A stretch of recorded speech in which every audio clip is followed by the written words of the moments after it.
تصليح الهيكل وتغيير الرفرف الخلفي بعد حادث قوي شغل كبير، ولو الخبطة جامدة ممكن يحتاج شد شاسيه كمان. الرفرف الخلفي مش زي الرفارف الأمامية أو الكبوت أو الأبواب، صعب يتفك أو يتغير لأنه جزء واحد كبير مع فتحات الأبواب والعتب. هنا هتلاقي أهم المعلومات من الكشف للدهان، والشغل ده غالباً في مراكز صيانة متخصصة وسعره عالي. في ناس بتعلم نفسها وبتجرب تصلح الحاجات الكبيرة دي في ظروف جراج بسيطة وبأدوات معمولة يدوي، والنتيجة النهائية ساعات بتخلي حتى الصنايعية في مراكز الصيانة المعتمدة يغيروا، مع إنهم مش دايماً شاطرين. وكمان الروبوتات اللي بتصنع العربيات في خطوط الإنتاج في المصانع.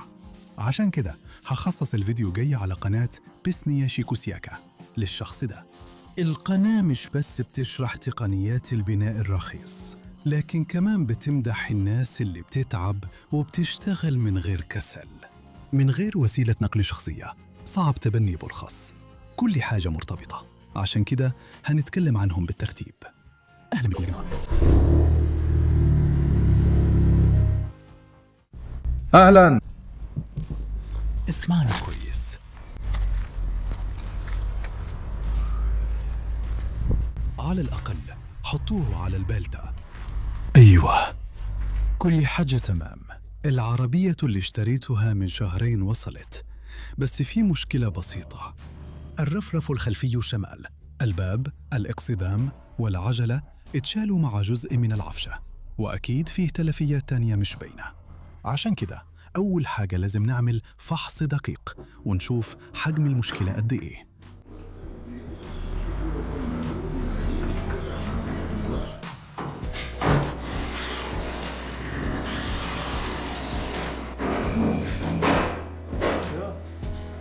سيرجي أحكي. بص، مع الخبطة القنطرة اتحرك وتعوج. هو القطع الحديد دي باين عليه معوج زي ما انت شايف.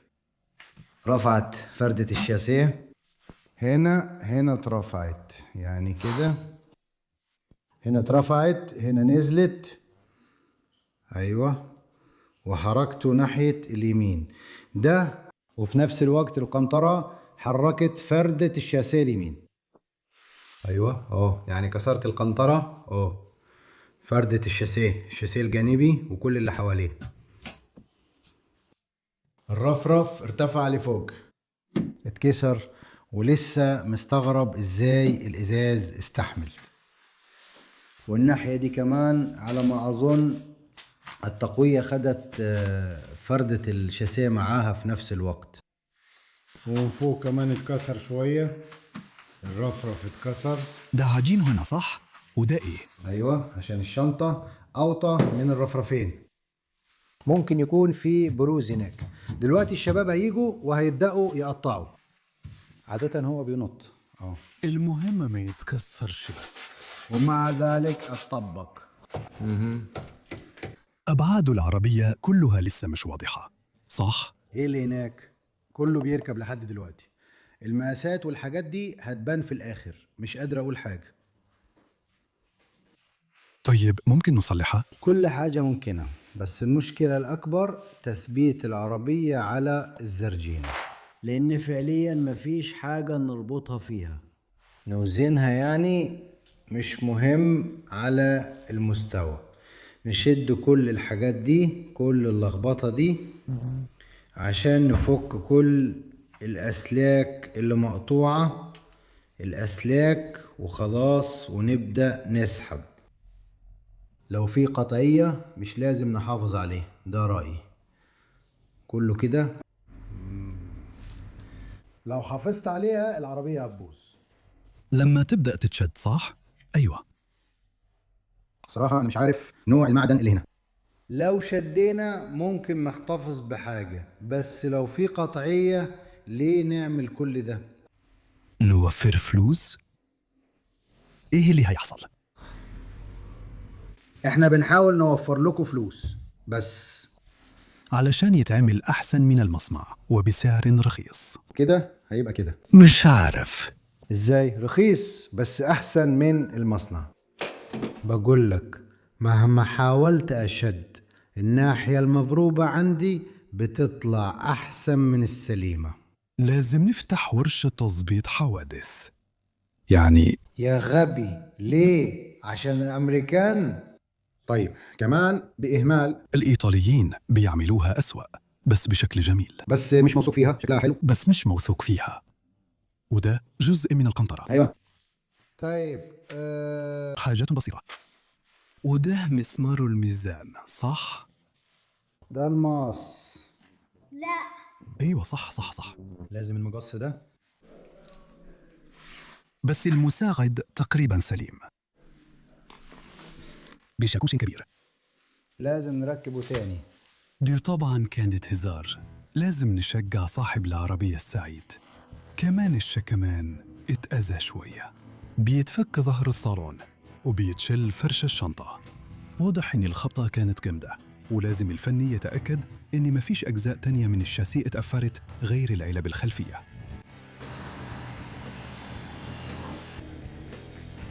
العربية بتتحط على جهاز الشد وبتتظبط.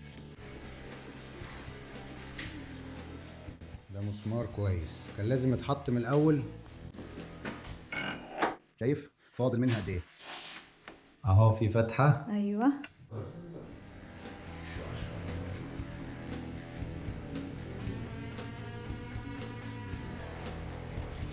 هنفك العفشة اللي ورا.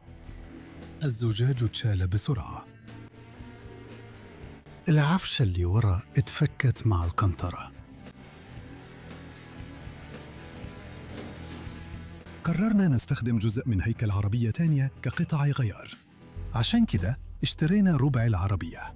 الأسطى شال المعجون من الفواصل وبدأ يفك الأجزاء البايزة بتفوير بنط اللحام الأصلية. صاحب العربية دي فعلا كان محظوظ زي بالضبط. هو كمان صاحب سيرجي، وسيرجي شخص شغوف وهوايته الأساسية إنه يرجع الحياة للعربيات اللي تعرضت لمشاكل كبيرة. زي ما بيقولوا ما يكونش معاك 100 روبل، بس يكون معاك 100 صاحب. دلوقتي 100 روبل مش هتحل مشكلة، وأنا كمان ناوي أساعد. مفهوم؟ هصور الشغل بالكاميرا وهدور في الحواري على قطع الغيار والحاجات اللي محتاجينها. صاحب العربية شاب ما عندوش خبرة. لسه فيه ناس بتحب توفر، اللي بنسميهم عشاق ماركات العربيات الأسطورية. عشان كده هم ممكن يشتروا عربية فيها مشاكل من مزادات عالمية من غير ما يعرفوا حالتها. حسيت العربية اللي كانت حزينة بدأت تفرح.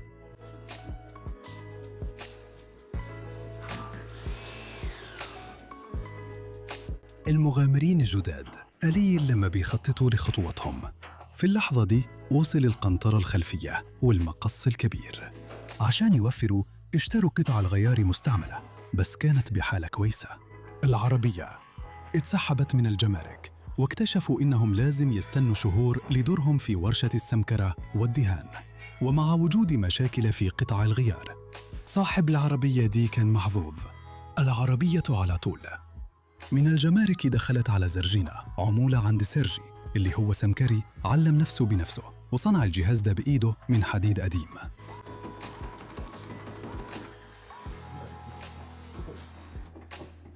كان لازم يتعب عشان يفك فرش السقف. سيرجي لازم يعمل كده عشان يراجع أبعاد العربية. في فتحات تحت كسوة السقف بيقدر يظبط منها كل حاجة. القطعة الحديد الغريبة دي اسمها كبسولة ستارة الأمان الجانبية. المهندسين أكيد كانوا عايزين يوصلوا رسالة بشكل التصميم ده.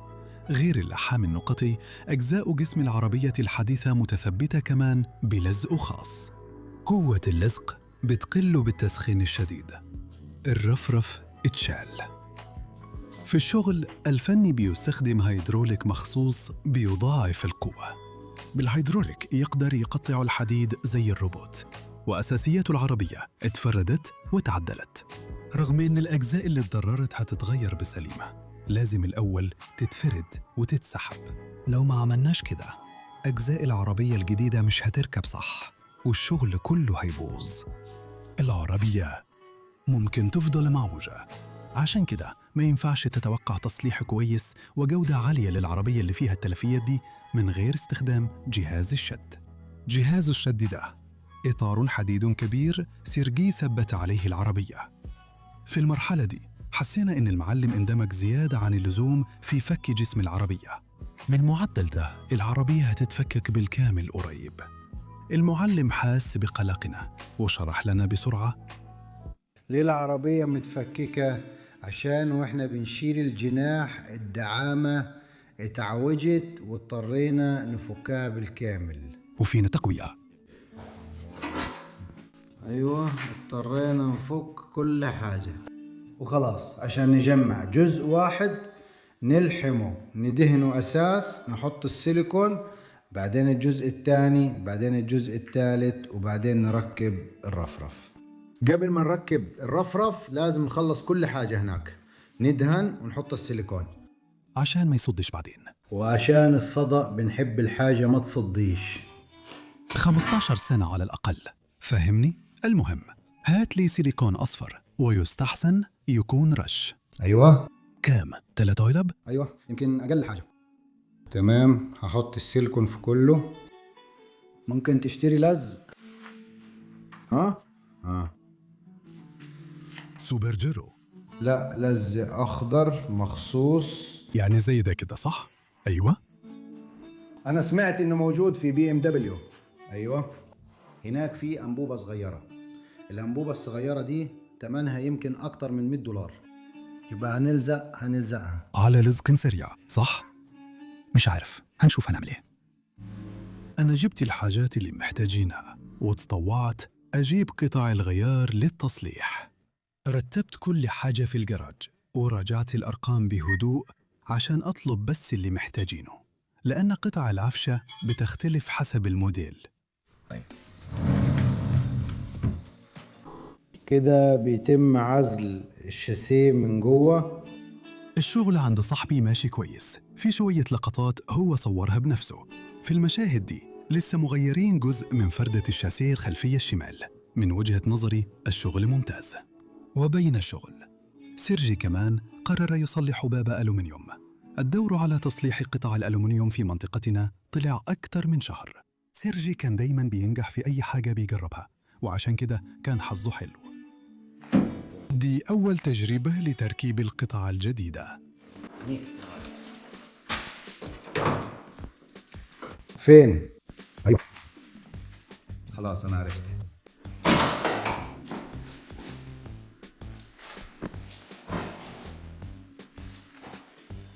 أيوة يعني إحنا بنظبط كل حاجة. واحد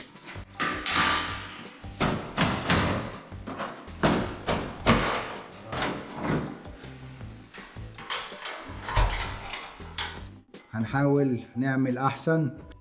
ممكن تسيبها زي ما تحب بس هي كمان مقطوعة. ماشي.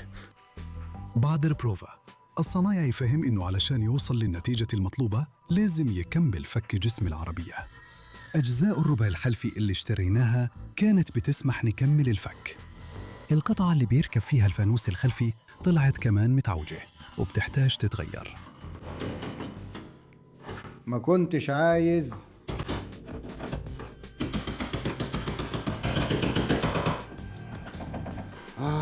سيستم. لا تقريبا استحمل هتقع.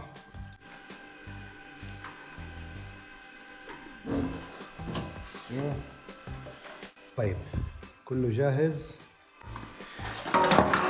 قديمة بنركبها.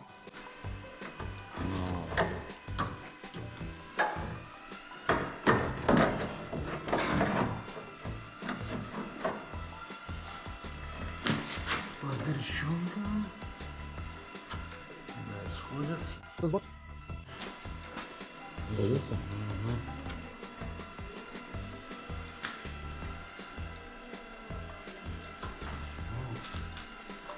اللي بشوفه بقوله صح؟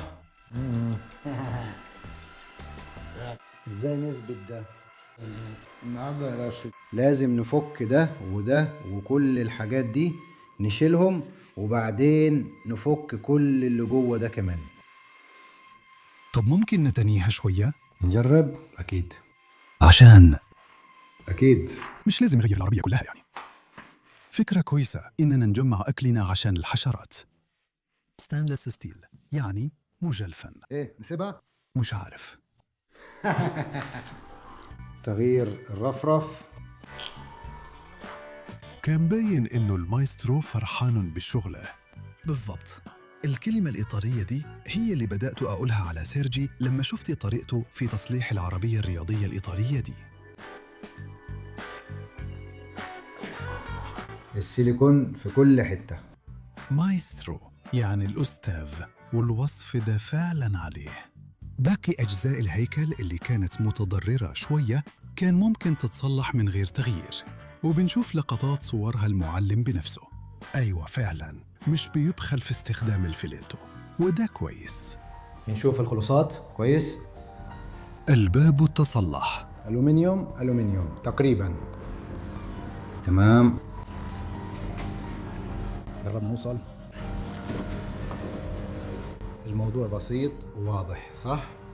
يعني على حسب. لا الموضوع مش بسيط كده، بص هي خلاص بقى عليها سيلر. أنا امبارح صورت بالكاميرا دي ممتاز. ما تفنيش، لازم أعمل كل ده كمان هنا. تمام. فاروقات الغطا. يا سلام على الجمال. حتى دي شايف ايه؟ هنا فيه انحناء ولازم نعدله، وبعدين نشوف كله متغير. الغطا مكسور. أيوة فين الجزء المكسور؟ الركن ده هو اللي مكسور؟ ايوه.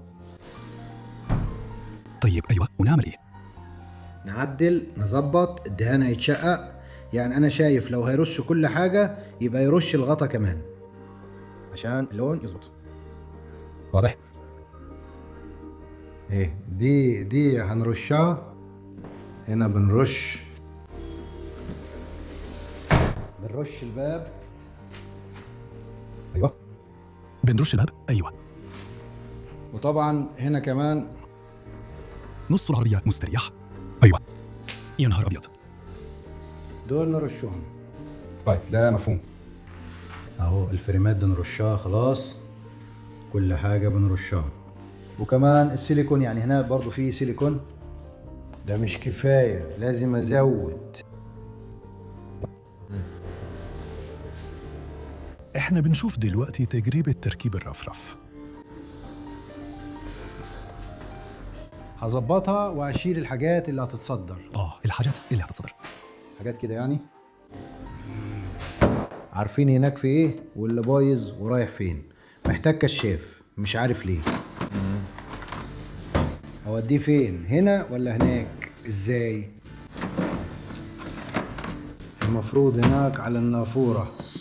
سيرجي كان بيحلم يحول هواياته لمركز سمكرة ودوكو متكامل.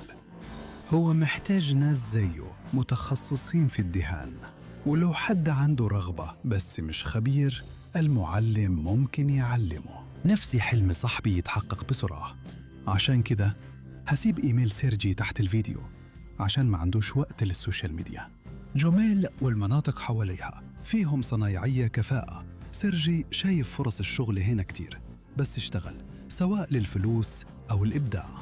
وقتها وصلت قطع العفشة الناقصة، الدنجل الخلفي كامل. هو ده اللي بيعملوه بعض الناس المتخصصين يا شيخ. تثبيت الاكسدام. بصوا كل حاجة زي ما المفروض. قالوا مش لازم نلحم العتب.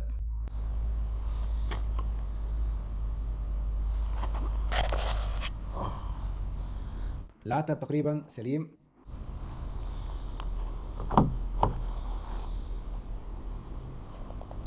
مفيش معجون تقريبا. العربية دي نادرة هنا، فاختيارات قطع غيار الصاج قليلة، وعشان كده الرفرف في الربع اللي اشتريناه كان فيه كام خبطة، والمايسترو ردهم ومستخسرش في الفيليتو. كل حاجه زي المصنع بالظبط. كل حاجة زي المصنع، حتى العلامات موجودة هناك. هنشيل العلامات دي طبعا. الموضوع مضحك، لحسن يقولوا اننا فكرنا فيها.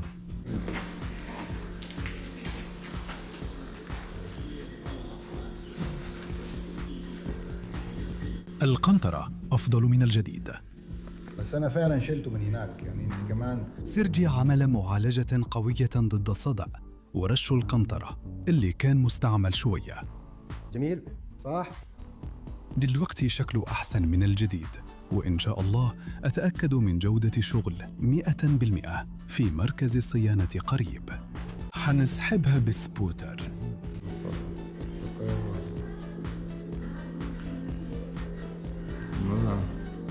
انا عدلتها كده ماشي. هنا فيها خبطة برضو، ممكن نشوف هناك، يمكن البوية تطلع لحد الصاج. في مشكلة هنا ومش فاهمين ايه هي. وإيه اللي عند الباب ده؟ هنا حاجة بسيطة على ما أظن. اهي هنضطر نرشها، عشان كده لا رش مرمى. طيب هنعمل المرمى. أيوة وهجرب الباب ده، هجرب المرمى، ولو لا يبقى مرش باب السواق. أيوة الرفرف اتلحم وتسدت اللحامات بالمعجون. الكرتيرة تقريبا مش موجود دلوقتي، كل حاجة هتتشال مع الدهان، مش هيبقى فيه أي حاجة. هواية تانية للمايسترو هي تنفيذ أعمال التشطيب عالية الجودة المعروفة بتشطيبات سوبرلوكس. تشطيب الديكورات الداخلية وتصليح العربيات المضروبة بيشتركوا في إنك لازم تحقق نتائج تفرح العين في الاتنين، وكمان بعض الأدوات اللي بتستخدمها هنا وهنا شبه بعض. سيرجي بيحط معجون كتير على الباب الألومنيوم عشان يصفيه بعدين. هحط المعجون دلوقتي وبعد كده هيتضح إذا كان في أشكال أو لأ.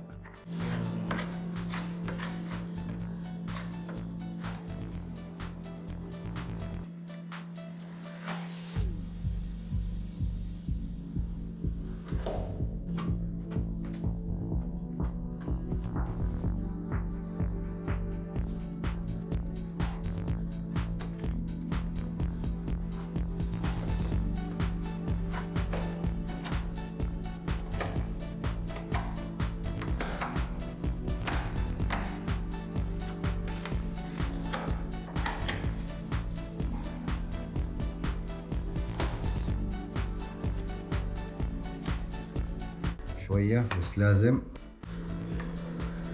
شغل السمكرة من غير معجون، ما ينفعش.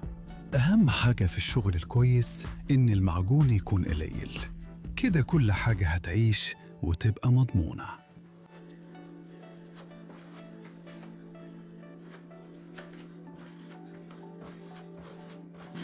المعجون تقريبا مش موجود.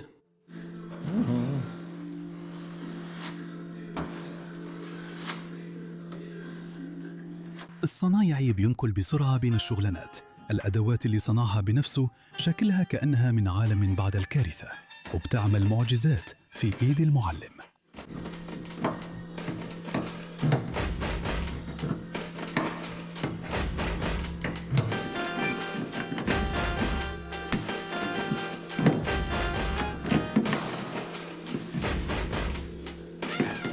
باختيار مناسب للجهد والتيار. الجهاز ده يقدر يصلح قطع الألومنيوم. جهاز السابوتر للألومنيوم ب$5000، لكن سيرجي لقى حل.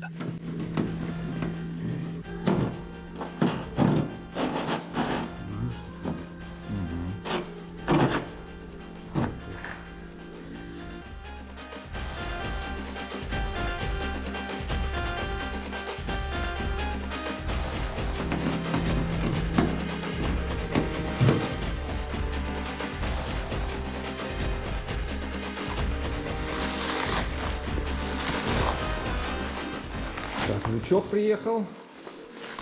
Так,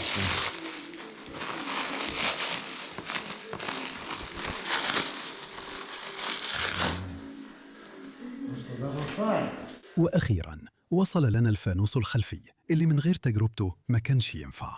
نعمل شوية نقط لحام أخيرة.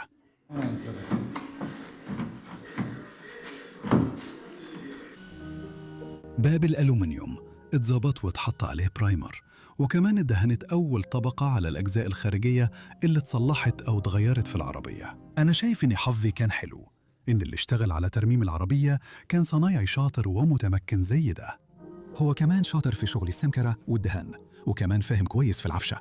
في الشغلانة دي معظم الصنايعية بيبقوا متخصصين في حاجة واحدة بس. يعني في ناس مثلا شغلهم كله بيكون في سحب وفرد جسم العربية بس، وفيه ناس تانية شغلهم كله في الدهان بس. الناس دي أصلاً ما بيحبوش يقربوا من شغل العفشة خالص. مش قادر أتخيل كان هيبقى فيه قد إيه مشاكل لو كنا اضطرينا نفك العفشة في مكان لوحده. مش واضح إزاي هينقلوا العربية من غير العجل الوراني، وبعد تصليح الشاسيه هيرجعوها مكانها ويركبوا العفشة، وبعدين ينقلوها مكان ثالث للدهان. وفي نفس الوقت في مكان رابع يصلحوا الباب الألومنيوم.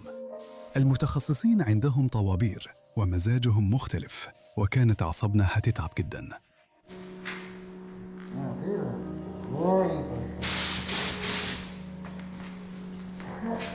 أكيد في مراكز صيانة سيارات شاملة، بس بأسعار خدماتهم ممكن الواحد يبيع اللي وراه واللي قدامه. ما فيش أجزاء متعدلة، والأضرار الخارجية بسيطة. الأضرار غالباً بتكون مخفية ومش بيكتشفها غير المحترفين.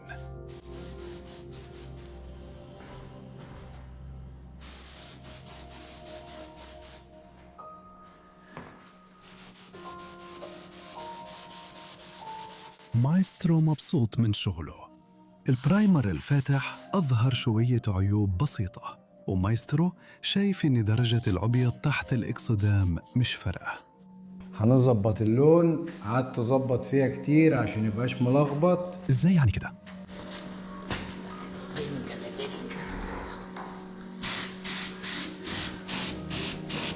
لا يعني مين هيقول إن هنا في تبديل؟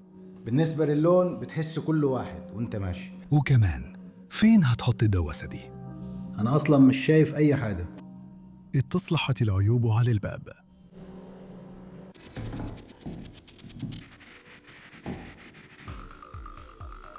دلوقتي عندنا كل حاجة علشان نركب العجلة الرابعة. أنطون صور 50 مرة.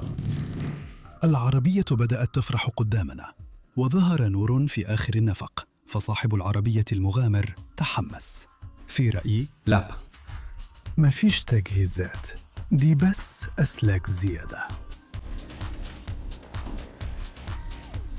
بيتغير كبسولة البطارية، وبنفك الحظر في وحدة التحكم اللي حصلت بسبب الحادث، النور الواطي والنور العالي. وبفضل صديقنا العربية اللي كانت من وضع المزاد مش بتدور ومش بتمشي، بقت بتدور وبتتحرك، يعني سعرها بيزيد قدام عينك. نزلت مشية على عجلها من على جهاز الاستعدال بالونش، وحالتها كانت صعبة من أسبوعين بس. المالك القلق رفض يسوق، وأول مناورة في بيلاروسيا عملها DTP. المايسترو كان مبسوط. تحية للشغيلة، الصبر والشغل بيحلوا كل حاجة. بريد سيرجي تحت الفيديو وهيجاوب على أي أسئلة جدية وممكن يساعدكم. لسه في شغل كتير، والخطوة الجاية الدهان. في الفرن العمولة عند سيرجي هيكون في فيديو عن إعادة تأهيل العربية والصعوبات اللي واجهتنا. في الفيديو هحاول أعرف هل عربيات الحوادث من المزادات تستاهل؟ ولا الأحسن أشتري عربية جديدة زي PLG أو موسكوفيتش، والمهم تبقى سليمة.